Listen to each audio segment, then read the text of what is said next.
ఈ మధ్య భార్యాభర్తల మధ్య వివాహ బంధానికి అర్థం లేకుండా పోతోంది. హైదరాబాదులో గురుమూర్తి తన భార్యను దారుణంగా హత్యచేస్తే, కాన్పూర్లో ఒక భార్య తన భర్త తనను చంపవద్దని ఎంత వేడుకున్నా వినకుండా నిర్దాక్షిణ్యంగా కడతేర్చింది. పైగా హత్యచేసి పెద్ద నాటకమే ఆడింది. ఇదంతా తనకంటే 20 ఏళ్లు చిన్నవాడైన యువకుడిని పెళ్లి చేసుకునేందుకు కుట్ర చేసిందని పోలీసుల విచారణలో తేలింది. పోలీసుల కథనం ప్రకారం ఉత్తరప్రదేశ్ రాష్ట్రంలోని కాన్పూర్ పరిధి బితూర్ పట్టణంలో నివసించే ఆబిద్ జాతరలో ఊయల పనిచేసి జీవనం సాగించేవాడు. ఆబిద్కు 20 ఏళ్ల క్రితం షబానాతో వివాహం జరిగింది. వారిద్దరికీ 2 పిల్లలు కూడా ఉన్నారు. అయితే ఆబిద్ వృత్తిరీత్యా ఎక్కువగా ఇంటి బయటే ఉండేవాడు. దీంతో షబానా సోషల్ మీడియాలో చాటింగ్ చేస్తూ ఎక్కువ సమయం గడిపేది. అలా ఫేస్బుక్ చాటింగులో ఆమెకు రిహాన్తో పరిచయం ఏర్పడింది. వారిద్దరూ ఆన్లైన్లో ఫ్రెండ్స్గా మారి రోజూ గంటల తరబడి ఫోన్లో మాట్లాడుకునేవారు. అలా ఇద్దరూ ప్రేమికులుగా మారారు. ఆబిద్ ఎలాగూ ఇంట్లో ఎక్కువగా ఉండడు. పిల్లలు కూడా లేని సమయంలో రిహానుకు ఫోన్ చేసి షబానా పిలిచేది.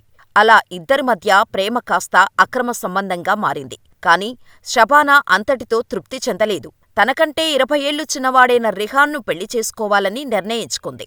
ఈ క్రమంలో కొన్ని రోజుల క్రితం ఆబిద్ ఒక ప్రమాదవశాత్తు ఊయల నుంచి కింద పడిపోయి వెన్నుకు గాయమైంది. దీంతో అతడికి డాక్టర్లు బెడ్ రెస్ట్ చెప్పారు.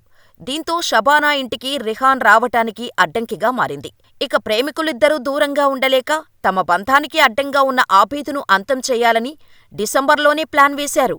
కాని భయంతో ముందూ వెనక మదనపడేవారు. ఆబిద్ గాయంతో బలహీనంగా ఉండటం చూసి ఇదే అవకాశంగా భావించారు. అందుకే రిహాన్తో పాటు అతని స్నేహితుడు వికాస్ సాయం తీసుకున్నారు. ఆర్థిక కష్టాల్లో ఉన్న వికాస్ ఆబిద్ను హత్య చేసేందుకు రిహాన్ షబానాల వద్ద డబ్బులు తీసుకున్నాడు. చివరిగా జనవరి 17, 2025న అర్ధరాత్రి అందరూ నిద్రపోయిన సమయంలో రిహాన్ వికాస్ని షబానా ఫోన్ చేసి ఇంటికి పిలిచింది.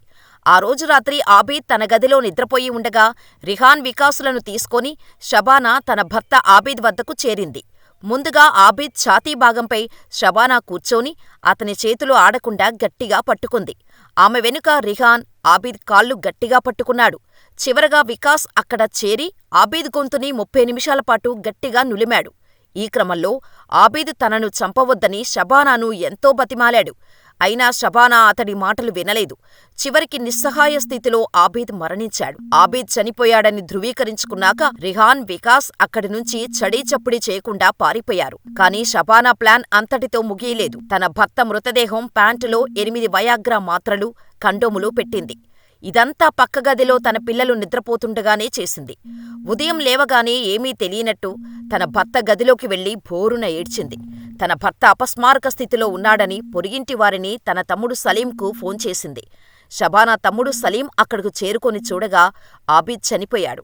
కాని ఆబిద్ గొంతుపై గట్టిగా నులిమినట్టు కొన్ని గుర్తులు కనిపించాయి. దీంతో సలీం అనుమానంతో పోలీసులకు ఫోన్ చేశాడు. షబానా మాత్రం చడీచప్పుడు లేకుండా ఆబిద్ అంత్యక్రియలు చేయాలని భావించింది. పోలీసులు ఆబిద్ శవం చూశాక సలీం వారితో తనకు కలిగిన అనుమానాన్ని చెప్పాడు. పైగా తన సోదరి షబానాకు రిహాన్ అనే కుర్రాడితో సంబంధం ఉన్నట్టు కూడా చెప్పేశాడు. దీంతో పోలీసులు ఆబిద్ శవాన్ని పోస్టుమార్టం కోసం తరలించి షబానాని అదుపులోకి తీసుకున్నారు. కాని షబానా మాత్రం తన భర్త ఎక్కువగా వయాగ్రా టాబ్లెట్స్ తీసుకోవటం వల్లే చనిపోయాడని చెప్పింది. కాని పోలీసులు మాత్రం తమ పద్ధతిలో ఆమెను ప్రశ్నిస్తే మొత్తం నిజం బయటపెట్టింది. దీంతో పోలీసులు రిహాన్ను కూడా అరెస్ట్ చేశారు. కాని వికాస్ మాత్రం పరారయ్యాడు. 3 రోజుల పాటు పోలీసులు వికాస్ కోసం గాలించి పట్టుకున్నారు.